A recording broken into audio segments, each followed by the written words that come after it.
No silêncio da alma eu te chamo, mãe, e uma luz tão mansa toca o coração. Tuas mãos de calma descansam em mim, e a paz desperta junto à oração.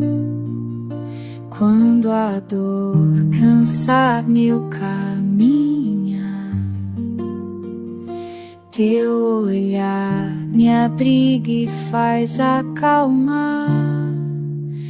Nossa Senhora Consoladora, te entrego a vida e meu louvor. No carinho que do céu me envolva, eu ouço a voz dizer: tua fé te curou. Vem devagar a luz. Boa noite a todos, sejam bem-vindos mais uma vez ao Centro Espírita Nossa Senhora Consoladora. Com imensa alegria e felicidade que recebemos cada um de vocês. Vamos fechar os nossos olhos nesse momento. Primeiro fazer uma oração inicial, elevando o nosso pensamento ao Mestre Jesus, a sua intensa luz. Respirem bem fundo, soltem devagar. Jesus, a Ti eu te dou graças porque o Senhor é bom o tempo todo. Obrigado mais uma vez, Pai, por essa noite, por estarmos aqui em vossa presença.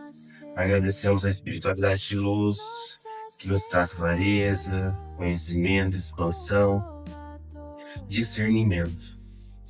Que a nossa Mãe Consoladora possa cuidar e zelar por cada um de nós. Que todos os pedidos que aqui hoje, Mãe, trouxemos, possam ser elevados até a vossa majestade, até o teu imenso amor. Que vosso manto querido e tão maravilhoso cubra-nos com a sua inteira harmonia, reequilibrando todo o nosso mecanismo, a nossa consciência, a nossa alma. Sejamos gratos, Mãe, por todas as graças, por toda a luz que vós direciona em nosso caminho. E que sejamos gratos também, Mãe, por todas as dificuldades a qual passamos, pois moldam o nosso caráter, moldam o nosso destino, fazem com que evoluamos. Obrigado, Mãe querida, por essa noite. Peço a espiritualidade de luz que ilumine nosso irmão e suas falas nesse momento, nosso irmão Cláudio, que trouxe com muito carinho uma parábola tão maravilhosa de Jesus nessa noite de hoje. Que possamos, através dessa parábola, refletir e sair daqui muito melhores do que verdadeiramente entramos. Obrigado, obrigado, Mestre Divino. Obrigado, Divino. Obrigado, obrigado, obrigado, Pai. Pai nosso, que estais nos céus, santificado seja o vosso nome. Venha a nós o vosso reino. Seja feita a vossa vontade, assim na terra como nos céus. O pão nosso de cada dia nos dai hoje. Perdoai as nossas ofensas, assim como nós perdoamos a quem nos tem ofendido. E não os deixeis cair em tentação, mas livrai-nos de todos os males, pois teu reino, o poder e a glória para todos sempre. E assim seja, e assim seja.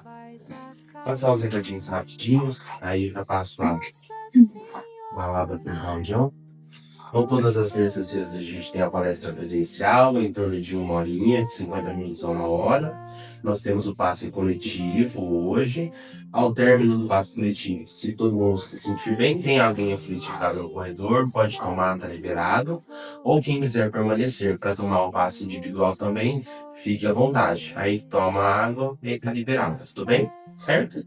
Às quartas-feiras a gente tem o trabalho de assistência espiritual. A entrega das senhas é das 6h30 às 7, tá?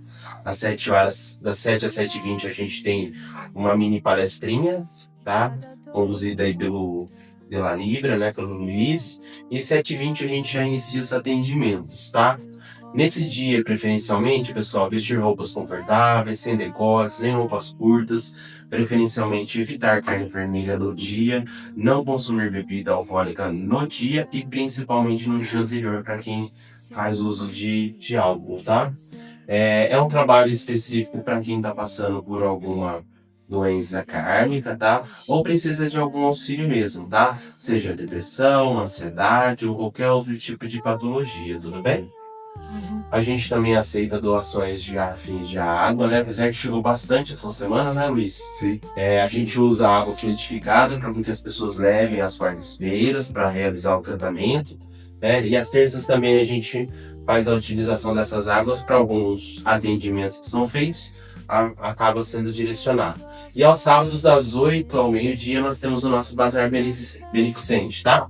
É conduzido pela Regiane. A gente aceita também doações de roupas em bom estado. Se você tiver aquela roupinha lá que já não dá fazendo mais uso, traz pra gente. O valor é solidário de venda, é R$7 que a gente faz. Todo o recurso ele é revertido para casa mesmo, para manutenção, pagamento de aluguel, estrutura, enfim. A gente não só faz venda, como também faz enxoval, faz doação para quem realmente precisa, tá, pessoal?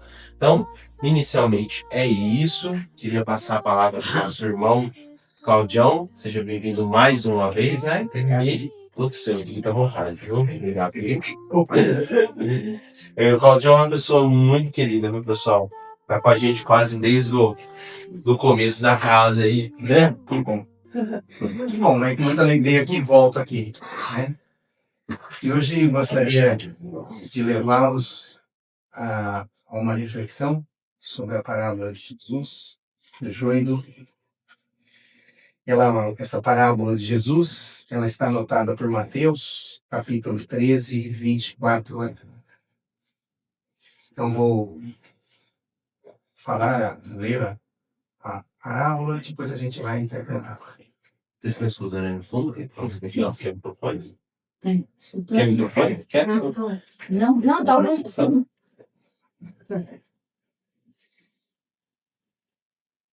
Esse. Alô? Acho que é. Então vamos lá. Propôs-lhe outra parábola, dizendo: o reino dos céus é semelhante ao homem que semeia boa semente no seu campo. Mas, dormindo os homens, veio o seu inimigo e semeou o joio no meio do trigo e retirou-se. E quando a erva cresceu e frutificou, apareceu também o joio. E os servos do pai de família, indo ter com ele, disseram-lhe: Senhor, não semeaste tu no teu campo boa semente? Por que tem então o joio? E ele lhes disse: um inimigo é quem fez isso. E os servos lhe disseram: queres, pois, que vamos arrancá-lo? Porém, ele lhes disse: não, para que, ao colher o joio, não arranqueis também o trigo com ele. Deixai crescer ambos, juntos, até a ceifa. E por ocasião da ceifa, direi aos ceifeiros: colhei primeiro o joio e atai-os em molhos para o queimar. Mas o trigo ajuntai-o no meu celeiro. Acabamos de ouvir uma das parábolas mais desconcertantes de Jesus. Desconcertantes, porque ela não nos oferece alívio imediato. Ela não promete soluções rápidas. nem santificações instantâneas, nem separações fáceis entre o bem e o mal.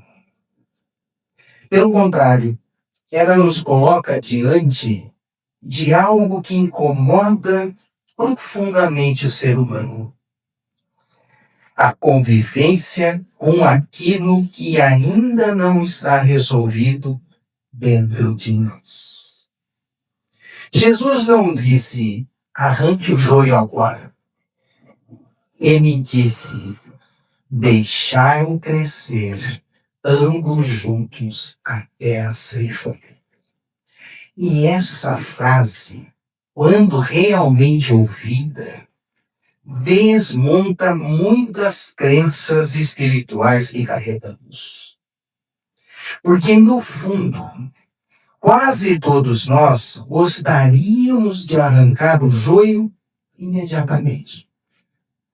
Arrancar o defeito, arrancar a falha, arrancar a imperfeição, arrancar aquilo que nos envergonha, arrancar aquilo que ainda dói, arrancar aquilo que ainda nos faz cair. Mas Jesus, conhecendo a alma humana, como ninguém, nos alerta. Há um perigo profundo em tentar arrancar o joio antes do tempo.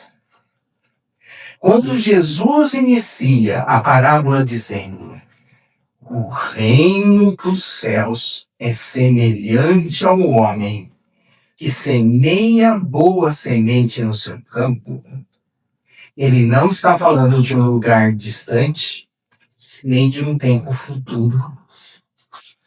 Está falando de um estado interior, conforme esclarece Allan Kardec em O Evangelho segundo o Espiritismo, capítulo 2. Meu reino não é deste mundo. Ao explicar que o reino anunciado por Jesus não é de natureza material, mas corresponde a um estado espiritual e moral do ser. O campo é do ser, o campo sou eu, o campo é a nossa consciência. E talvez, ao ouvirmos essa parábola, algo silencioso tenha surgido dentro de nós. Se Deus semeou uma boa semente, por que ainda existe tanto joio em mim? Essa pergunta é mais comum do que imaginamos. Ela aparece nas comparações silenciosas, nas exigências internas excessivas, nos conflitos íntimos que carregamos sem contar a ninguém. Aparece quando sabemos o que é o bem, mas ainda não conseguimos vivê-lo plenamente. Aparece quando estudamos, compreendemos, sentimos, mas ainda tropeçamos. E é exatamente aí que essa parábola começa a nos curar. Jesus afirma com clareza, a semente lançada é boa. Não há erro na semeadura, não há falha na criação. A doutrina espírita confirma esse ensinamento quando Allan Kardec trata da origem dos espíritos em O Livro dos Espíritos, esclarecendo que todos são criação de Deus. Todos. Mais adiante, Kardec explica que os espíritos são criados simples e ignorantes, destinados à perfeição. Assim, o mal não está na essência do ser, mas no estágio evolutivo em que ele se encontra. Kardec aprofunda essa compreensão ao apresentar a escala espírita em O Livro dos Espíritos, e ao explicar a progressão dos espíritos, demonstrando que todos atravessam fases evolutivas.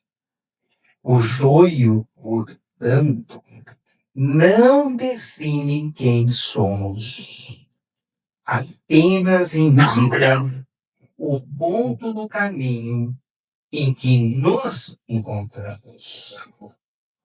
A boa semente representa as virtudes essenciais dadas por Deus, presente na nossa essência divina, em estado de latência. Humildade, caridade, serenidade, compaixão, fraternidade. Elas não precisam ser criadas, precisam ser cultivadas. Mas trigo não nasce pronto. Ele cresce, ele amadurece, ele precisa de tempo. Aqui surge a primeira pergunta profunda que essa parábola nos convida a fazer.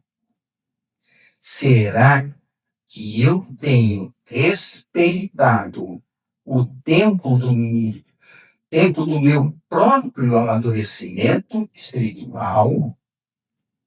Ou será que tem exigido de mim uma perfeição que ainda não consigo realizar? Esse ensinamento de Jesus nos conduz a uma reflexão importante.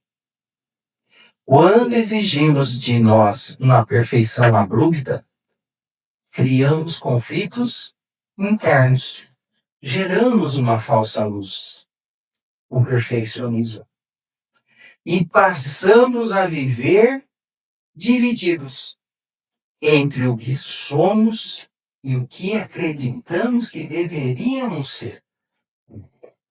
E toda casa dividida contra si mesma não se mantém firme. Jesus continua: mas, dormindo os homens, veio o seu inimigo e semeou o joio no meio do trigo. Dormir aqui não é descanso do corpo, é adormecimento da consciência. É quando anestesiamos a percepção de nós mesmos. Quando fugimos de sentir, quando evitamos olhar para dentro, quando buscamos compensações externas para vazios internos. Kardec esclarece em O Livro dos Espíritos que o livre-arbítrio se desenvolve à medida que o espírito evolui. Por isso, erramos, repetimos padrões, tropeçamos, não por maldade essencial, mas pelo grau de amadurecimento espiritual em que nos encontramos. À luz dessa compreensão espírita, percebemos que o inimigo da parábola não é um ser externo, mas o uso inconsciente ou desequilibrado do nosso próprio livre-arbítrio. Quando passamos a alimentar sentimentos negativos que ainda não sabemos lidar bem, orgulho, egoísmo, ansiedade, medo, controle, esses sentimentos podem ser compreendidos como joio. E à luz da literatura espírita, desse ensinamento de Jesus, surge uma compreensão profundamente libertadora. Esses estados não definem o ser em sua essência. São transitórios. Indica ausência momentânea do exercício das virtudes correspondentes. O orgulho é ausência de humildade. O egoísmo é ausência de caridade.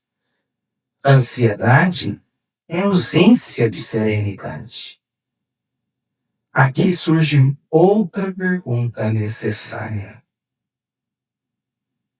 Tenho tratado meus sentimentos negativos como inimigos a serem combatidos ou como sinais de virtudes que ainda estão em desenvolvimento?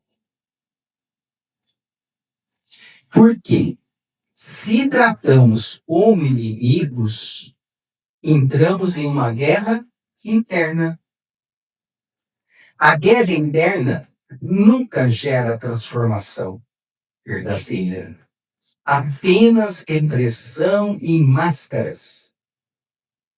Os servos perguntam ao Senhor: queres, pois, que vamos arrancar o joio?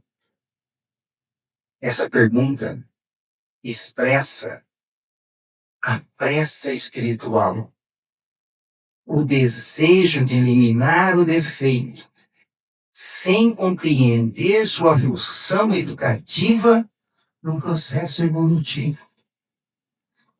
Kardec esclarece no Evangelho segundo o Espiritismo, capítulo 17, que o verdadeiro homem de bem não é aquele que julga perfeito, se julga perfeito, mas o que examina a própria consciência e se esforça dia a dia por vencer as próprias imperfeições.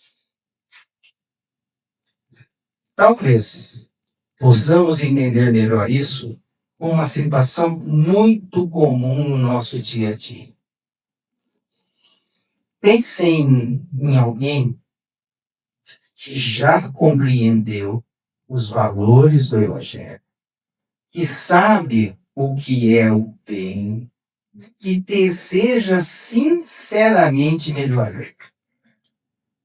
Essa pessoa sente, em algum momento, raiva, mágoa, ciúme ou irritação.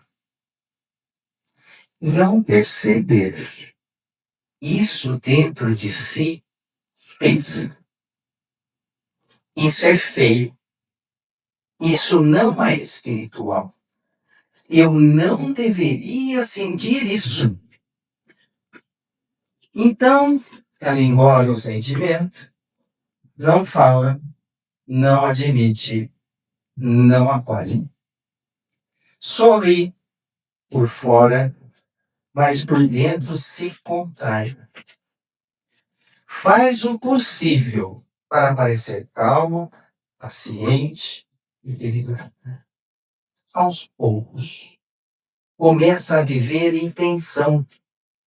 Fica cansada, sem saber por quê.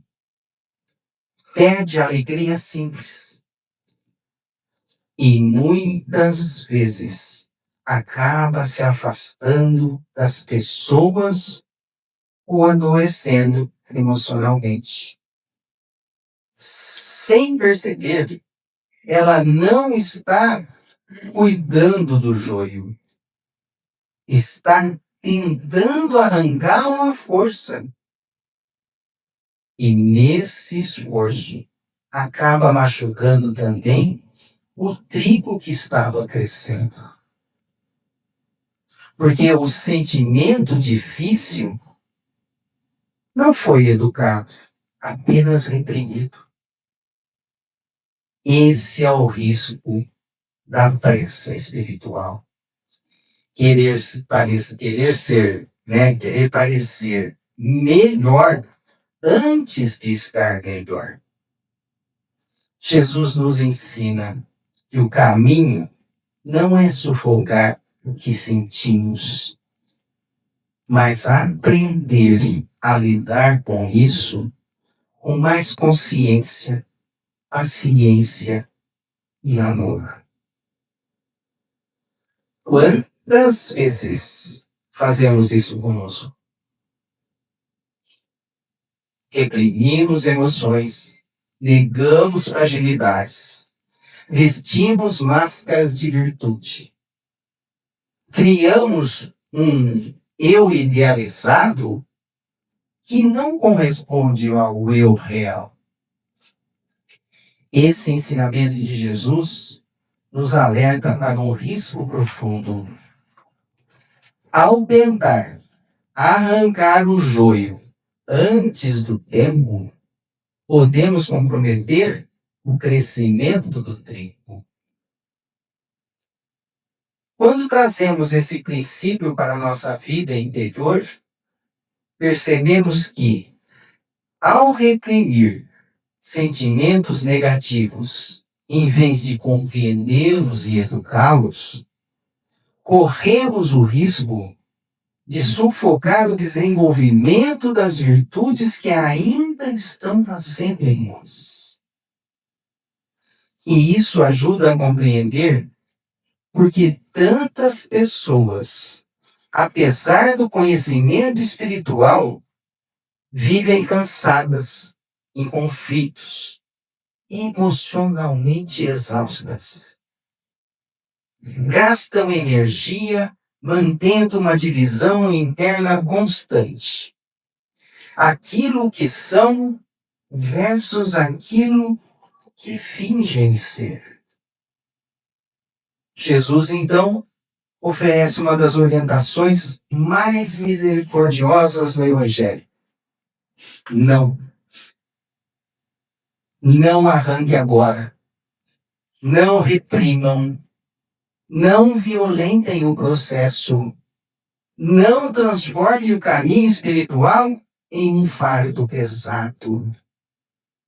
Jesus prossegue e afirma algo que, à primeira vista, parece simples, mas que guarda uma das mais profundas chaves do amadurecimento espiritual. Deixar crescer ambos juntos até a ceifa.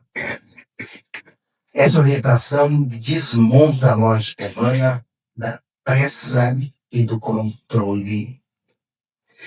Nós fomos educados a acreditar que evolução é eliminação imediata do eu.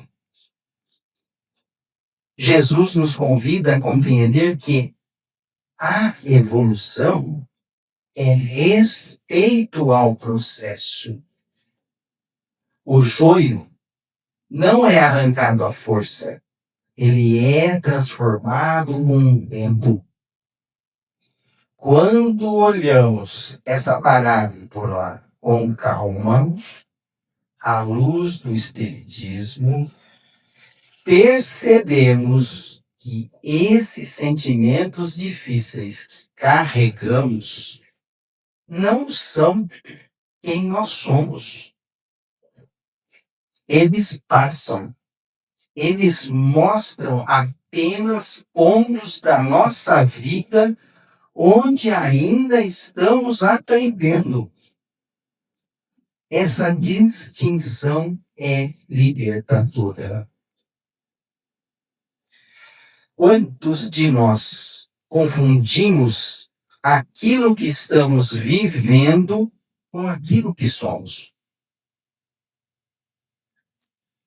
Quantos de nós dizemos: eu sou ansioso, eu sou orgulhoso, eu sou egoísta, quando na verdade estamos apenas experimentando temporariamente a ausência de serenidade, de humildade ou de caridade. Quando fazemos essa confusão, cristalizamos o joio. Quando compreendemos o processo, permitimos a transmutação.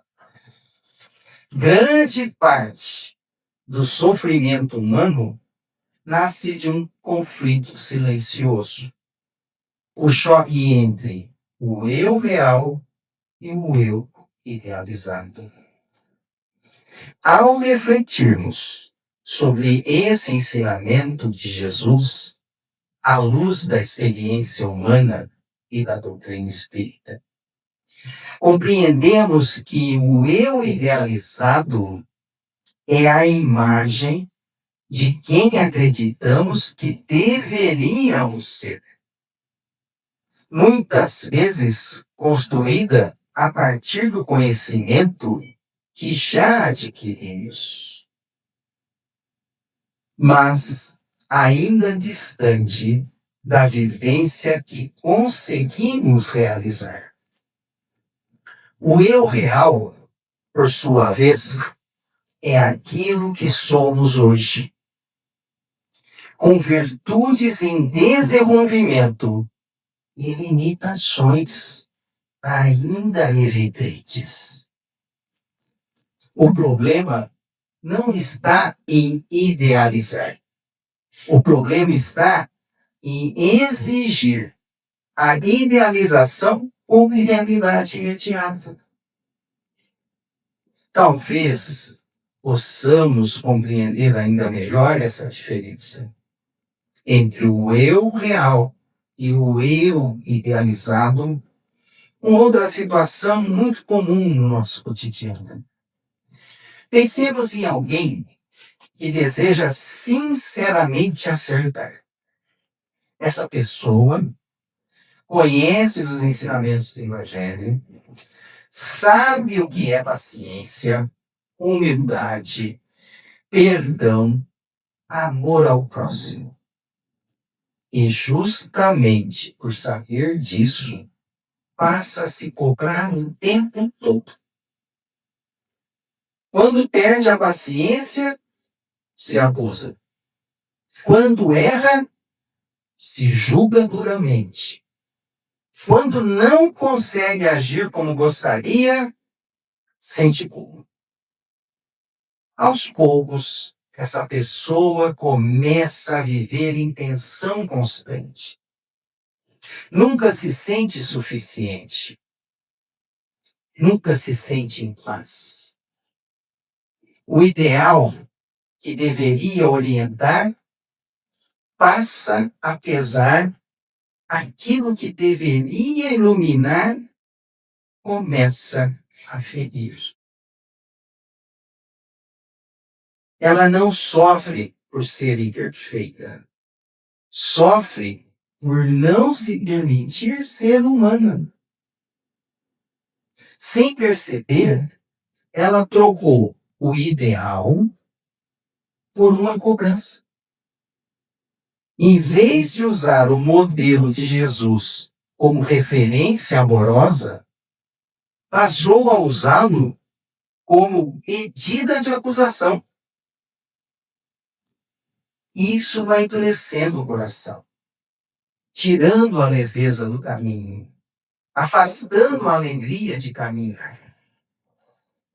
O Evangelho, no entanto, não nos convida a sermos perfeitos de uma hora para outra, mas fiéis ao processo.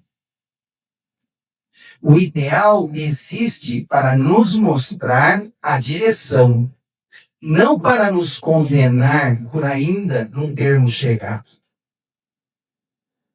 Quando aceitamos isso, o crescimento volta a ser possível. E o caminho deixa de ser um peso para se tornar aprendizado. Jesus é apresentado como modelo, não como cobrança. O ideal existe para nos orientar, não para nos humilhar. Quando exigimos de nós mesmos atitudes que ainda não conseguimos sustentar, criamos máscaras. Fingimos virtudes, simulamos equilíbrio. Isso gera um desgaste interno enorme. Aqui surge uma pergunta essencial para o nosso autoconhecimento. Tenho usado o ideal como referência amorosa ou como instrumento de autoacusação? Quando o ideal vira acusação, ele deixa de iluminar e passa a ferir. Quando vira referência, ele inspira, orienta e sustenta o crescimento.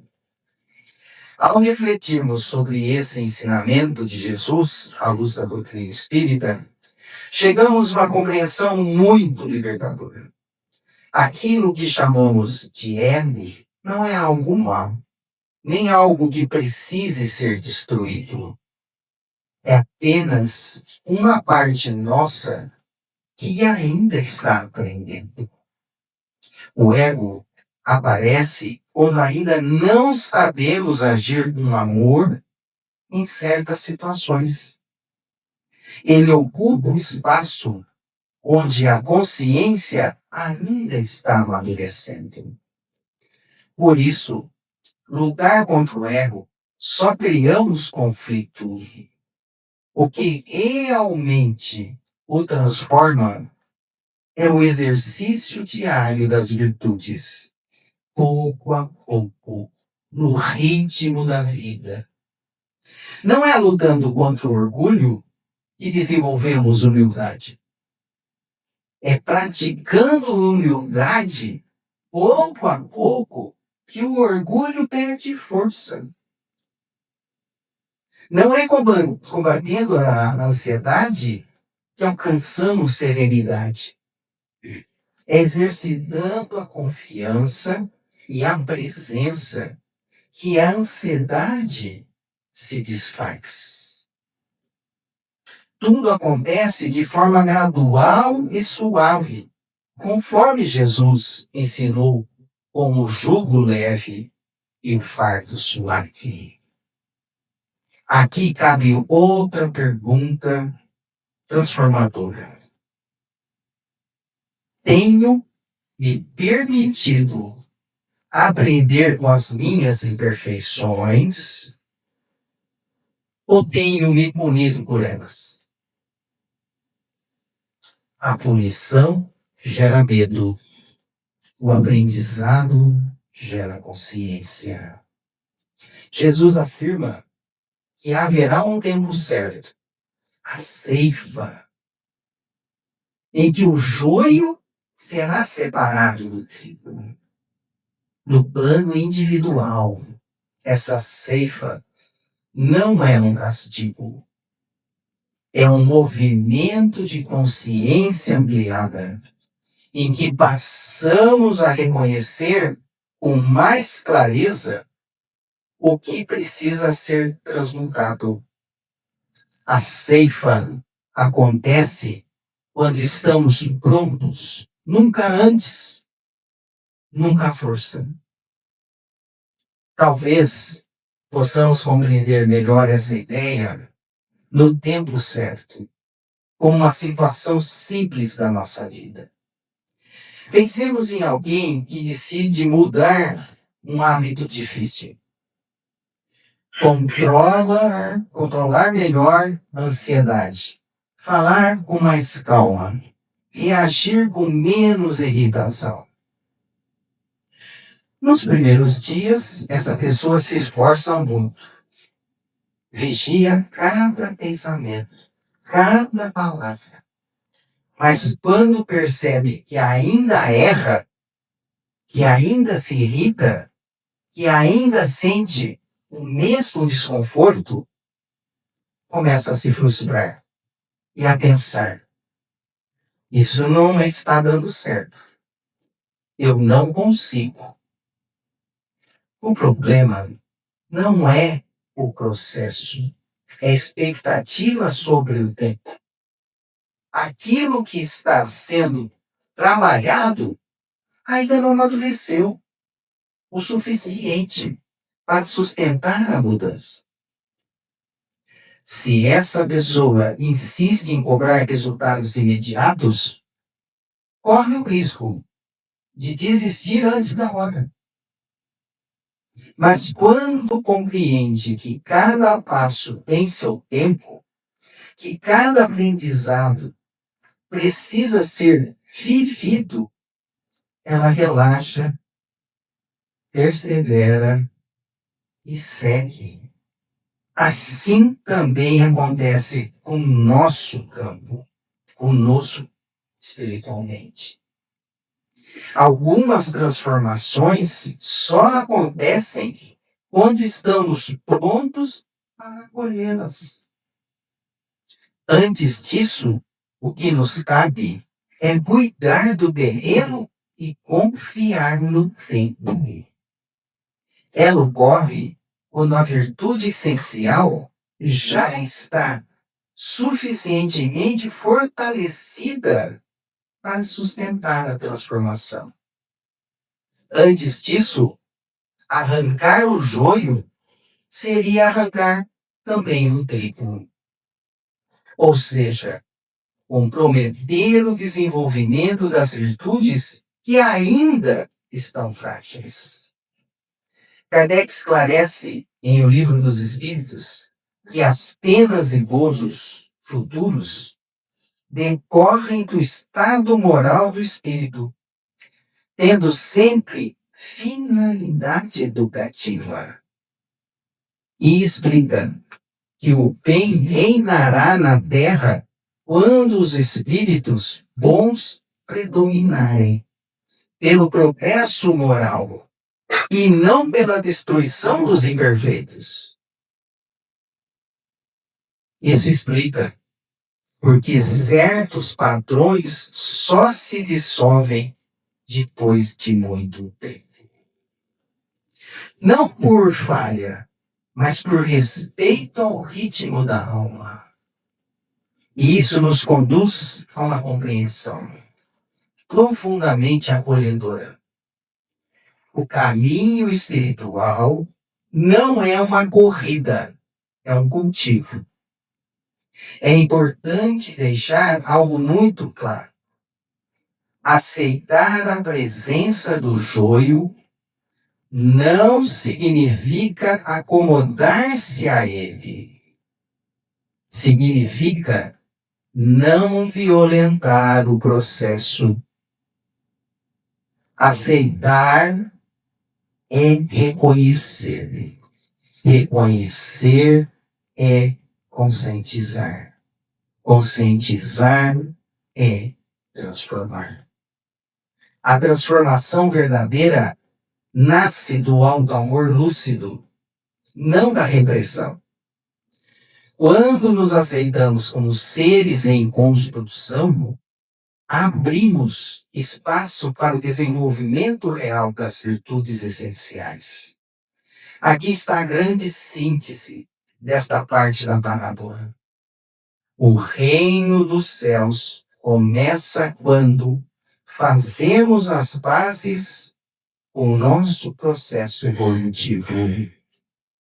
Para que possamos integrar tudo o que refletimos até aqui, permitam-me compartilhar um exemplo simbólico, inspirado na própria lógica da parábola, mas transposto para a experiência humana comum.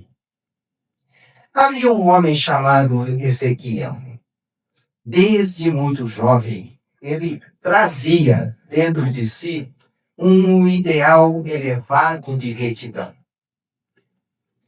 Admirava profundamente os valores espirituais. Estudava, compreendia, sentia-se tocado pelas verdades do bem. Dentro dele, o trigo havia sido semeado com abundância. Mas, ao longo da vida, Ezequiel percebeu que, junto com esse ideal, surgiam reações que ele não compreendia. Irritava-se facilmente quando contrariado. Sentia a necessidade de reconhecimento. Experimentava ansiedade diante do futuro. Ao observar esses sentimentos, passou a rejeitá-los com força. Dizia para si mesmo que não deveria senti-los. Criou, então, um personagem. Sempre calmo, sempre compreensivo, sempre equilibrado. Externamente, parecia um campo perfeito. Internamente, o sol estava em conflito. Cada vez que o orgulho surgia, ele o abafava. Cada vez que a ansiedade aparecia, ele a negava. Cada vez que o egoísmo se manifestava, ele o mascarava com gestos automáticos de bondade. E quando mais tentava arrancar o joio, mais cansado se sentia. Algo dentro dele começava a murchar. Não o defeito, mas a alegria genuína de crescer.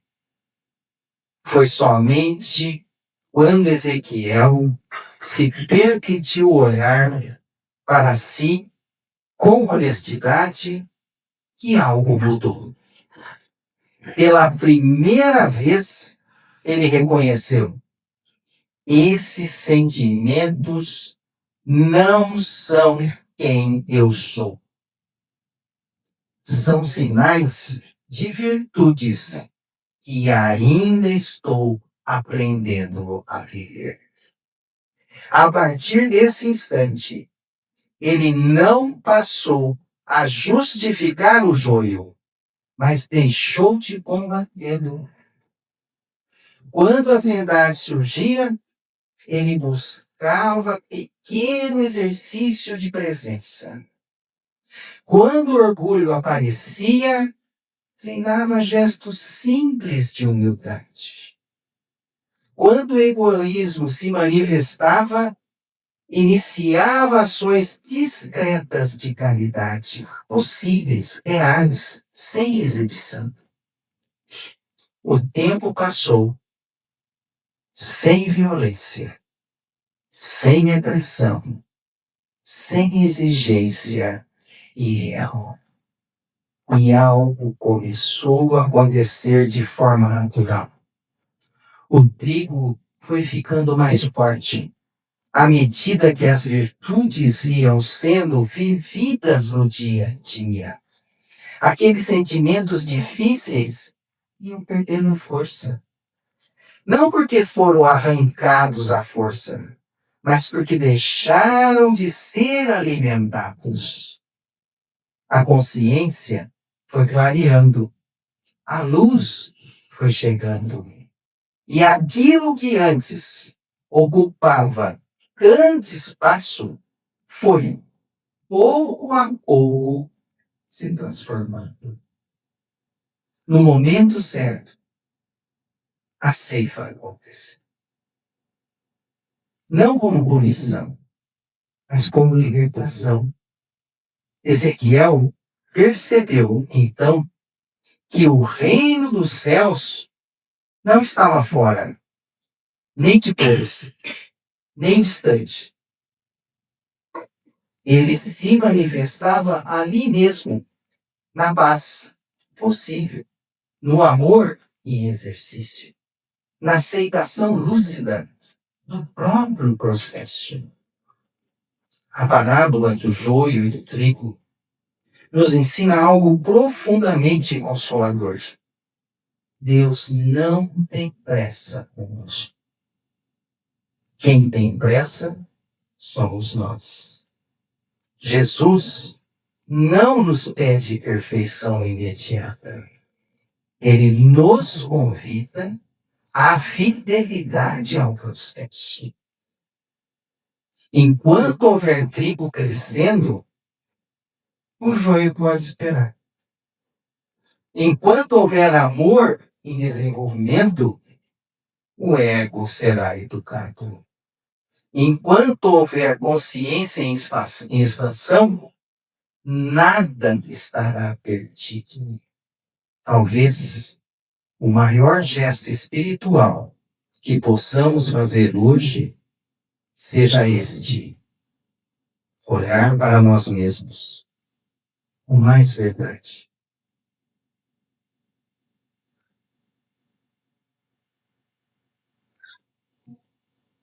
É nosso. A semente é boa.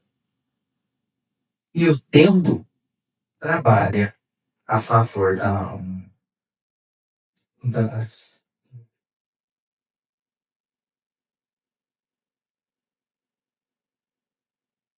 Sempre me permitem uns 10 minutos de conversa com vocês. E às vezes aquilo que eu falo 152 minutos, em 10 palavrinhas que vocês dão, muita gente sai daqui mais esclarecida do que eu falei. Gostaria que alguém pudesse compartilhar conosco o que mais me chamou a atenção nessa palavra.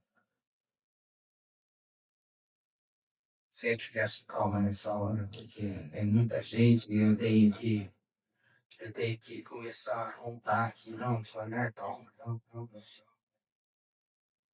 que mais me chamou a atenção nessa palavra? Tudo é no tempo de Deus, né? Cláudio? Não é no tempo nosso. Tudo é no tempo dele. A gente quer antecipar as coisas para ontem, né? Sim. E aí, o que a gente alimenta? O joio. Foi. O joio da ansiedade. A pressa é inimigo da perfeição. Então, hoje, assim, acho que pelo que nós refletimos aqui, quem sabe essa frase, como que é mesmo, né? Pressa Pressa é inimigo da perfeição. a pressa faz parte do processo da perfeição, né? Ela está lá, é um joinho que precisa ser deixado de ser alimentado e né, a serenidade começar a ser um pouco mais cultivada. Então, a hora que eu cultivo a serenidade um pouco mais em mim, eu deixo de alimentar quem? O joio, a ansiedade. Que disso que você acabou de falar, né? Acabou de falar. O tempo é de Deus, né? É isso que você falou. O tempo é dele. Mas a vontade e o esforço de melhorar é nosso. É nossa responsabilidade. O tempo, ele nada mais fez que deixou a gente, depois de criado, nós somos seres eternos.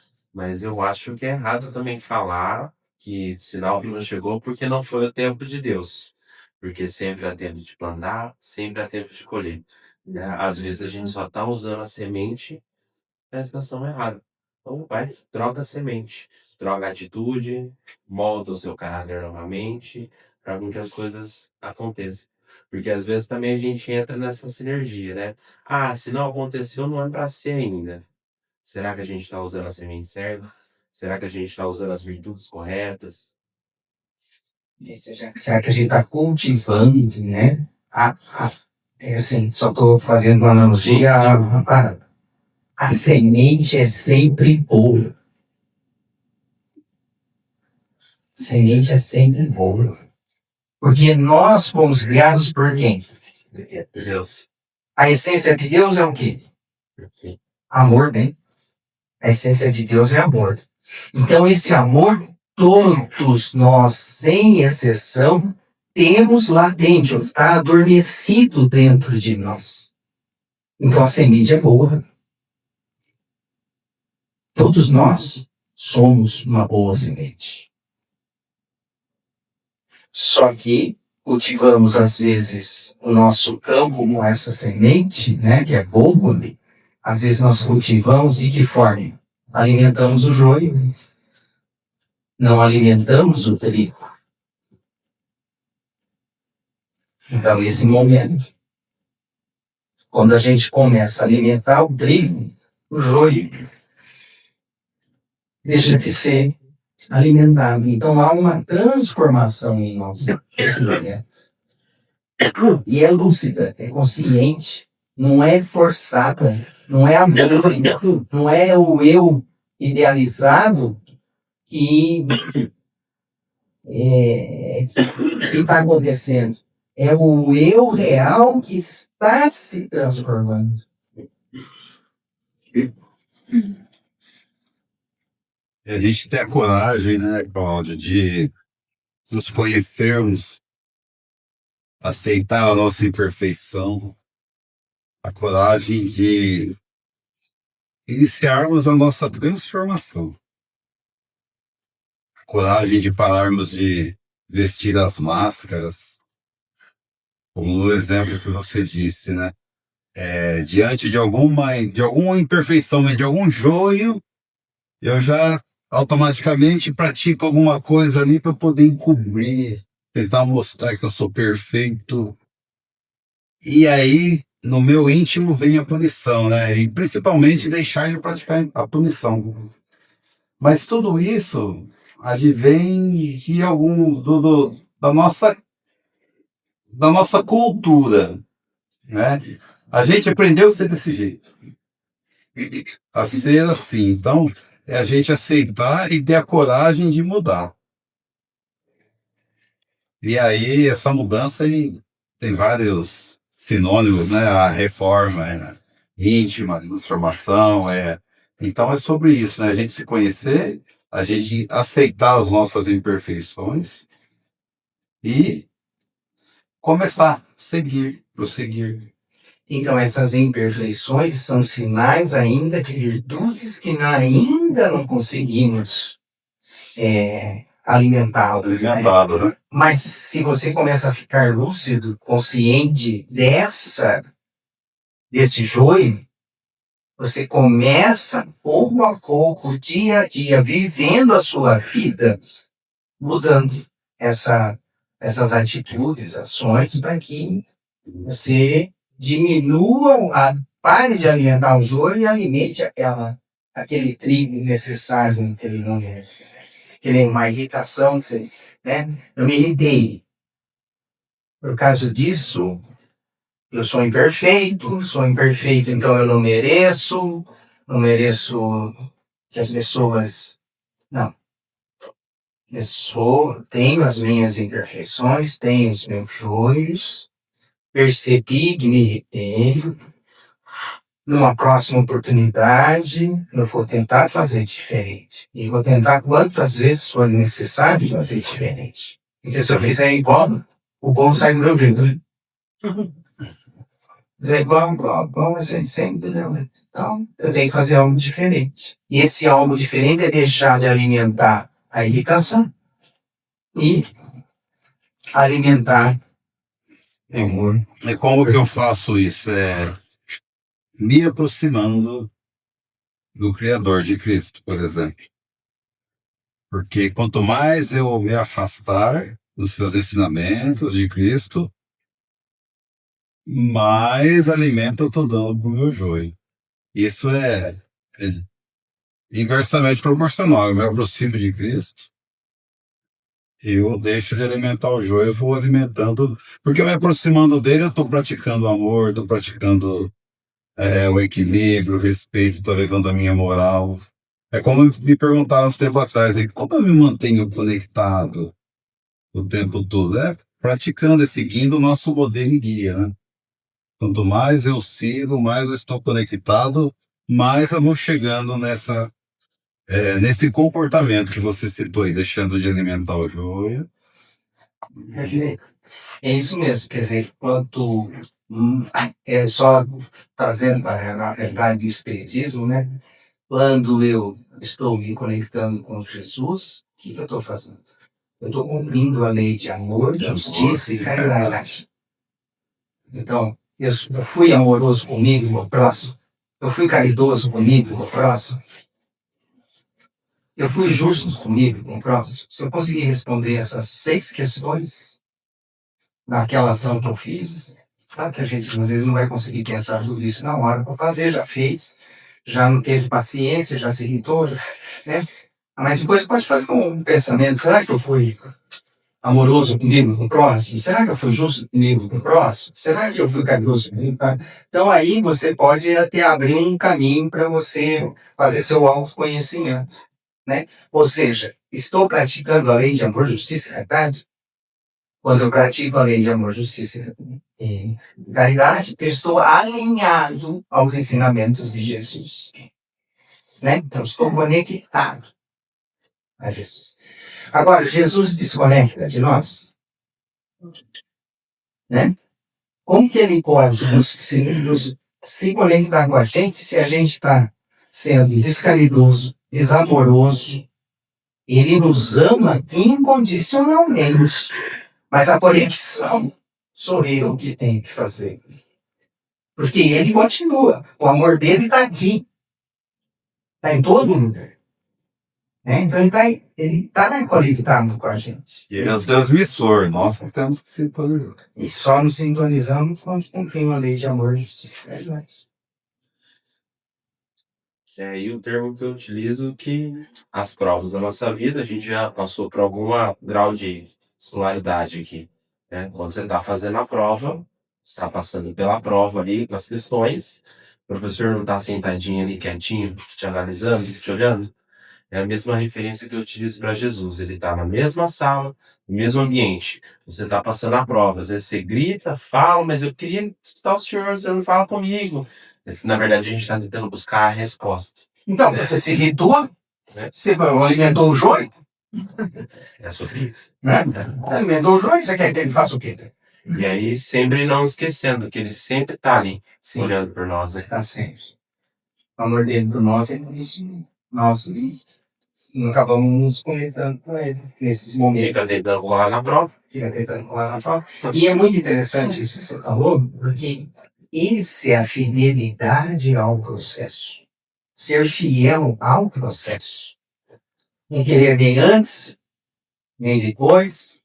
É a ceifa, ou seja, durante o processo que eu vou criando, construindo, alimentando o trigo e não dando mais alimento por joio, assim, no sentido, né? Deixo de alimentá-lo, porque eu estou alimentando o trigo.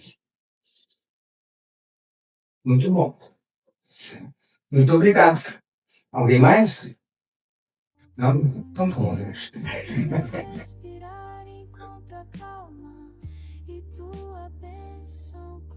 Obrigado por botar mais uma vez. Quem for da massa, se quiser se posicionar, vou botar você fazer a oração final, né? Feche seus olhos nesse momento. Leve seu pensamento ao Mestre Jesus, um sentimento de gratidão, de felicidade. Passo a palavra a vós, irmão. Gratidão, Jesus, por esse seu amor por todos nós. Sabemos que a cada passo estamos no seu amor, caminhando a nós, com a nossa vontade, com a nossa responsabilidade, cumprir a lei de amor, justiça e caridade.